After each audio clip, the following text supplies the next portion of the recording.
Hello everyone, welcome to my channel. आज हम third part करने वाले हैं जो एच टेट की PYQ सीरीज स्टार्ट कर रखी है।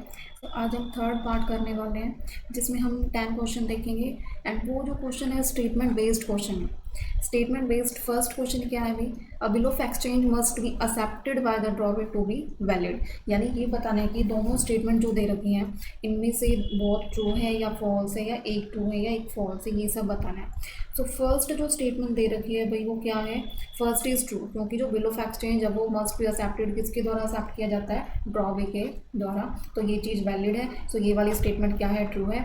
और a cheque is always payable on demand, ये बोल रखे कि जो चेक है वो हमेशा पेएबल ऑन डिमांड होता है, तो ये स्टेटमेंट क्या है भाई, रॉन्ग है। नेसेसरी नहीं होता कि वो ऑन द डिमांड पे ही हो, तो इसका आंसर क्या हो जाएगा, सी आंसर हो जाएगा।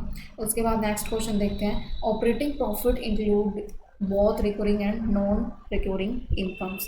रिकरिंग का मतलब होता है कॉन्टीन्यूस रेगुलर जो इनकम होती है वो। ऑपरेटिंग इन जो प्रॉफिट होता है उसमें दोनों इंक्लूड होती है या नहीं। ये दोनों स्टेटमेंट में बताना है कि क्या होता है, तो ये इसमें दोनों ही इंक्लूड होते हैं। जो ऑपरेटिंग प्रॉफिट होता है बोथ रिकरिंग और नॉन रिकरिंग इनकम बहुत इंक्लूड होती है इसमें। ये वाली स्टेटमेंट क्या है, ट्रू है। क्या है, ट्रू है। फिर सेकंड स्टेटमेंट है, net profit is calculated after charging all expenses against revenues.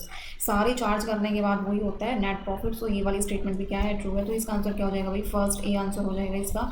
उसके बाद देखते हैं नेक्स्ट क्वेश्चन, ह्यूमन रिसोर्सेज जो है करंट एसेट में कंसिडर करते हैं, ये स्टेटमेंट बतानी है। और क्या बतानी है, ये वाली स्टेटमेंट भाई क्या है, फॉल्स है, क्योंकि रिसोर्सेज को करंट एसेट में थोड़ी इंक्लूड करेंगे, तो ये वाली स्टेटमेंट फॉल्स है। एंड गुडविल क्या है, इंटेंजिबल है, ये वाली स्टेटमेंट क्या है, ट्रू है।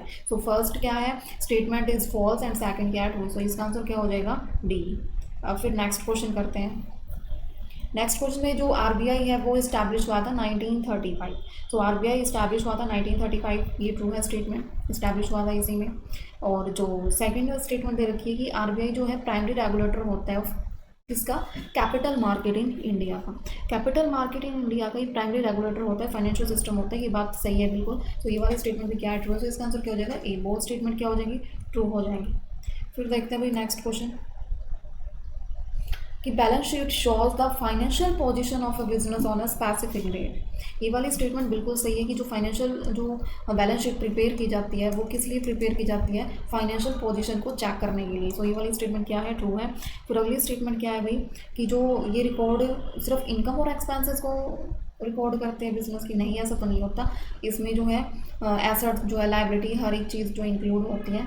ये वाली स्टेटमेंट क्या है भाई, रॉन्ग है, इसमें बोथ इंक्लूड किए जाते हैं। तो इसका आंसर क्या हो जाएगा, फिफ्थ का आंसर हो जाएगा सी। फर्स्ट ट्रू है स्टेटमेंट, सेकंड क्या है, फॉल्स।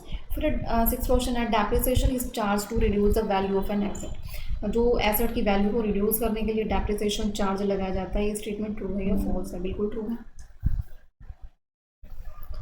वैल्यू तो रिड्यूस होती है एसेट की, ट्रू है। फिर एप्रिसिएशन रिड्यूस नहीं करती भाई, एप्रिसिएशन क्या करता है, वैल्यू को क्या करता है, इंक्रीज करता है। इसमें क्या रिड्यूस बोल रखा है, ये स्टेटमेंट रॉन्ग हो जाएगी। इसका आंसर क्या हो जाएगा, सी आंसर हो जाएगा। Statement one is true and statement second is false. फिर इनकम टैक्स भाई वो इनडायरेक्ट टैक्स है या डायरेक्ट टैक्स है, ये चीज़ पूछ होती है। जो इनकम होता है वो क्या होता है, डायरेक्ट टैक्स होता है, बट इसमें इनडायरेक्ट बोल रखा है, ये स्टेटमेंट क्या है, रॉन्ग है। एंड जीएसटी इम्पोज की जाती है on the supply of goods and services. ये वाली जो है स्टेटमेंट ट्रू है, क्योंकि जो जीएसटी इम्पोज की जाती है गुड्स और सर्विसेज पे इम्पोज की जाती है। ये वाली स्टेटमेंट क्या है, ट्रू है। इसका आंसर क्या हो जाएगा, डी आंसर हो जाएगा। Statement first is false and statement second is true. फिर प्राइमरी मार्केट डील करते हैं न्यू इशूज़ के साथ। न्यू इशूज़ के साथ बिल्कुल सही बात है, प्राइमरी मार्केट यही है। सेकेंडरी मार्केट डील करती है प्रीवियसली इशूड सिक्योरिटीज़ के साथ, ये बात भी बिल्कुल सही है। इसका आंसर क्या हो जाएगा, ए इसका आंसर हो जाएगा। फिर अभी नेक्स्ट स्टेटमेंट जो है, बुक कीपिंग और accounting meaning the same thing. अब ये बताओ सेम होता है, नहीं सेम नहीं होता भाई, डिफरेंट मीनिंग होता है दोनों का, स्टेटमेंट रॉन्ग है। फिर accounting involves analysis and interpretation, बिल्कुल सही है। आंसर क्या हो जाएगा इसका, डी इसका आंसर हो जाएगा कि फर्स्ट स्टेटमेंट फॉल्स है, सेकंड क्या है, ट्रू है। अब लास्ट क्वेश्चन देखने वाले हैं, 10th क्वेश्चन, कि मोनोपोली में सिर्फ हैज़ ओनली वन सेलर, ये बात सही है या नहीं है, बिल्कुल सही है, वन सेलर ही होता है। ओलिगोपोली में क्या होता है, फ्यू सेलर होते हैं। ये स्टेटमेंट ट्रू है। फिर monopolistic competition products are identical. जो प्रोडक्ट होते हैं वो मोनोपोलिस्टिक कंपटीशन में क्या होते हैं, आइडेंटिकल नहीं होते, वही सेम नहीं होते, डिफ्रेंशिएटेड होते हैं। तो ये वाली स्टेटमेंट रॉन्ग है।